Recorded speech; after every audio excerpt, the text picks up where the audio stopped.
Be on with all of you today.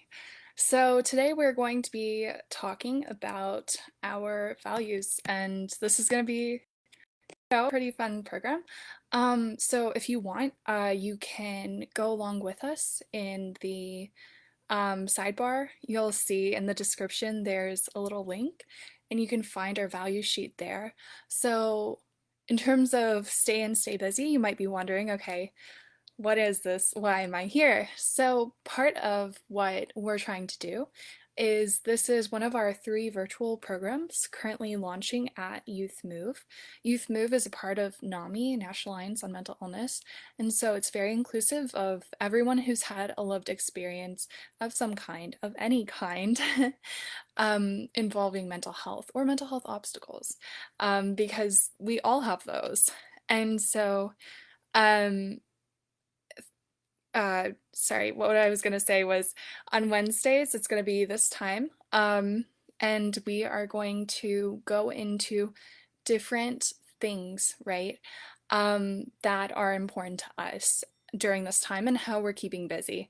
And it's gonna focus on leadership, volunteering, and other ways of enabling ourselves and enabling our communities to be better, do better. And it's not necessarily in a um, way where we're talking about, what you're supposed to be doing. It's about what you want to do and what you're capable of doing because part of the thing with social distancing is we all live in different areas. We come from different backgrounds. We have access to different things. And so, there are no guidelines with this. There is no manual. So it's really talking about, okay, where are you at as a person? And then also, where do you want to be um, as a person and a leader? And this is honestly, I think, a really good way to focus on how to enable yourself and how to enable others. So, our other programs, if you're interested, are focused on movies. For example, on Fridays, there's going to be film and friends, and so you can join other people who just want to sit down, watch a movie, and hang out and um, talk about that, maybe even. And then we might roll out more programs based on your interest. And feel free to send us feedback on these. And then we also have on Mondays, we're going to have programs focusing on self care and other ways of focusing on yourself as an individual and making yourself feel good. So that's always fun. Okay, so in terms of the values sheet, why is this important for being a leader? So, our values are kind of our core of who we are. And when you're thinking about how to act as a leader or as an individual, even, it's important to act in line with your values, right? Just because we so often get disconnected and then it leads to what psychologists might call cognitive dissonance, right? When you're not acting how you think you want to be, or how you think others want you to be acting, right? And we've probably all felt this at some point. So, really, what I like about this values sheet, and again, if you're just joining us, there's a little link to it in the sidebar. What I really like about this sheet is it goes into not just overall values, but also it breaks it down, right, into your different relationships and your different um, modes of being, right? So it's really important to think about your family. If this applies to you, also marriage. Also, if it applies to you, parenting. But then for everyone, friends, leisure, like how do you want to spend your time? Work, which could be school for those who are still studying, still in school, spirituality, community, and then your personal health. And so, you can take your time, look over these different things, but I thought what was most applicable to everyone is, of course, at the very bottom, health, right? So it says physical health and well being, but I also want to emphasize to you, also your mental and emotional well being too, right? We can focus on the different modes of health, and so the first question there is how would you take care of your physical health and well-being? For me, I would love to take care of my physical health and well-being in terms of um, you know, going out at least once per day, taking a walk, and then also by trying to like 3 times per week get, that aerobic exercise where you're raising your heartbeat in there because it's really important for your physical health and that also impacts your mental health as well. Um, and for me, that second question, why is it important to you? Because there is that interactive effect, right? And it's actually really interesting. They've done studies on this and what happens when you exercise, or even when get up, walk around, is that you release different neurotransmitters, and that has an effect by activating your what's called the sympathetic system, is that it helps you self-regulate your emotions. It activates your hypothalamus, which is one of the centers of emotions and well-being. And it really has the hypothalamus is very much tied to circadian rhythms, which you might have heard of, and that's tied to kind of your daily schedule and your it's almost like your body knows, okay, this time of the day I'm going to be eating. And so it makes you hungry, right? The same time each day. So the hypothalamus regulates all of this sleep, eating, anything really, waking up. And so that's very much tied to your emotions. So that's why physical health is important to me. Just because, by working out, you can then you can feel better because you're set on a schedule. Whereas if you're not, then your hypothalamus can get really confused, and it's like, what is going on? And it just sends a bunch of different neurotransmitters across your brain and releases different hormones into your um, blood. So it's very interesting. And then the next question, okay, in terms of physical health and well-being, do you feel that you're contributing enough time and effort towards this area of your life? If not, how would you like to improve? One of the great things about this time is like we sit and we think, okay, have I actually been taking care of myself? And the fact of the matter is, it's okay to say, no, I have not. There's a lot of judgment, I think, in our society when you say, no, I haven't been taking care of myself. But, the nice thing is we can sit, we can stop, and no matter our situation, financially, in terms of whether we're working or at school, whatever, like there is at least some time in the day where we can sit and think, okay, am I where I'm at in terms of reaching this goal, whatever it is for me? And how can I change that? For me, I know that I am personally not, I'm not running 3 days a week, and that's a really hard thing to do. I really love swimming. Can't do it now because what gym am I going to go to? But, keeping in line with that value of maintaining my mental wellness, and also my physical wellness, I really would love to work out. And so part of it is, altering these things, right? Um, do I like to do push-ups? No, but I don't have to do push-ups. I can run, I can walk, and it's, it's not quite what I want to do, but it makes me feel better mentally, and physically. Okay, another thing, values in terms of community and citizenship. It's really hard now, more than ever, to feel like you're connected to your community. I feel that, and I know you all probably feel that as well. But one of the things that you can do in order make to feel more connected to your community is to evaluate this. Like how the question right there, how would you like to contribute to your community or the world, right? So thinking, okay, what do I want to do? Because oftentimes we are sitting at home and we're thinking, okay, I'm not allowed to do this, I'm not allowed to do that. But first think of not what you can't do, but what you would like to do. And you can approach this in a lot of different ways. I think the best way is, to look at it kind of like in a vague way. For example, I like to make people feel better. It's not a very specific goal of like, oh, I want to visit a nursing home and, play the piano for them. Um, that's very specific, and that's a little bit, that's going to be a harder task to accomplish, especially around now. But then, if you have an overarching goal of like making people feel better, um, then you can contextualize this within your community, right?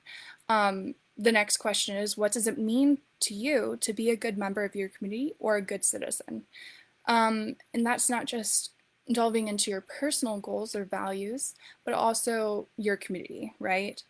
Um, how do you perceive, um, like, what do you think is a good citizen? Who do you think is a good citizen? How do you be a good citizen, especially during times like this, right? Um, we might not all have medical skills or backgrounds. We can't all be on the quote unquote front lines, but we can still do other things, right? I know the Charlottesville area, for example, the Charlottesville city has set up a hotline where you can volunteer and you can help people in need of receiving all types of services. They call in, and you answer the phone, and you don't physically go anywhere. You're still right at your home, but you can volunteer and you can help people get the resources that they need. So I, for one, I like to make people feel better, and I know that a lot of people are scared right now. So what does it mean to me to be a good member of my community or to be a good citizen is to fill those vacuums, right? Those spaces that are currently empty. And I know that there's a need um, in that aspect. And it also is kind of meeting my goal of making people feel better. So that those two really align. Then the last question is, do you feel that you're contributing enough time and effort towards this area of life? If not, how would you like to improve? That's a really important consideration because some of the part of the time, like we very much want to help others, right? But we also have to balance that with our current lifestyle, right? So if you are too busy in one way or another, right, you are, already helping other people. Even if you see a need, you don't necessarily, like someone approaches you and is like, hey, do you want to volunteer for this cause? Well, you can't necessarily volunteer for that cause if you don't have any time. And this kind of ties into our, the concept of having a filled cup, right? If you have an empty cup, you can't, there's nothing to pour out of. So I would really encourage you all to kind of take that concept to heart. If you're already doing enough, um, there's it's okay to feel bad about wanting to help someone else in need, but you don't necessarily have to. And you're already fulfilling your values set by doing the things that are helping others, by already being a good citizen. And actually, you could be hurting more people, including yourself, than helping if you try to commit to so many different causes, right? If you're working a job and you're, let's say, helping someone somehow in that way, and you're being a good citizen during this time by continuing to work your job and do things that enable our society in one way or another. You can't necessarily commit to another cause and volunteer with another cause. And another thing that I want to get into, I think our third value before we wrap up today, is recreation or relaxation. Right, coming from an American culture, we value work a lot. Whether that's, working a job, going to school, doing both, or something else. And I want to kind of emphasize this concept as well because it's really important to take care of yourself. And part of taking care of yourself is not doing the stereotypical versions of, like, having a bubble bath or meditating. That's not for everyone. And not everyone has even like time or feels the need to do that kind of thing. But, definitely taking, relaxing, spending time on yourself, that is important. And that can be a form of self care, right? So, the first question under this area is what are your ideal forms of recreation and relaxation, right? So, if you love to read a book, that's your time. That's your form of a good time. Then definitely read a book, Um, and then the next question is why are recreation and relaxation important to you? Um, I mean, it could be for any reason. For me, I know it's really important for me to have time to myself because if I don't, then I know I can't really function. And then the next question is, do you feel that you're contributing enough time, again, and effort towards this goal? If not, how would you like to improve? So again, focusing on, am I currently meeting this need, this area of my life? If not, how do I get there? And I think that's overall the main concept to focus on right now. What are your goals? Um, where are you meeting them? How can you better meet them if you aren't already meeting them? And if not, then saying no to causes or things, because there's a certain balance to life. And a good leader knows that it's hard, it's very hard to try to focus on different areas of your life, especially during times like now when we're talking about, lived experiences of mental health. um, it's really hard to not be anxious or to not be upset or scared or to feel bad if you have like a happy emotion or a positive emotion, right? I've been experiencing that. And the overall takeaway that I would like to leave you all with is kind of that it's okay to feel like you're not necessarily meeting goals. Um, Living with a mental health condition means that, you know, or having experience with a mental health condition and being predisposed to having getting one again, is that, you are a wonderful person, you are a unique person, and it's hard to, live in a society that is very work based, product based, with mental health, right? That's the truth of it.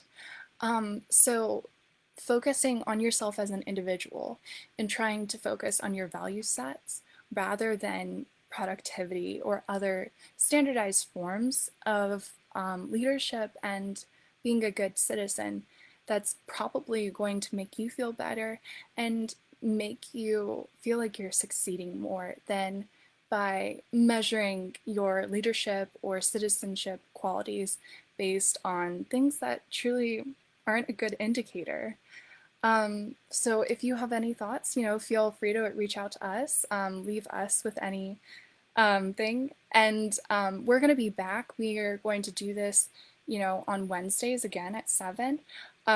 Usually what's going to happen is it's not going to be in this format. It's going to be in a Zoom, and that's going to be restricted to about 15 people or so. And then we'll also live stream that. But our other groups, which are focused also on discussion, are going to be closed. So they're not going to be streamed on Facebook. And I really want to emphasize, it's open to anyone and everyone. Also, if you would like to become a facilitator for this type of group, we absolutely would appreciate that. Please DM us, reach out to us, And I hope that you guys are feeling good today. It's Wednesday. If you're a student, hopefully your finals are almost over if you're in college.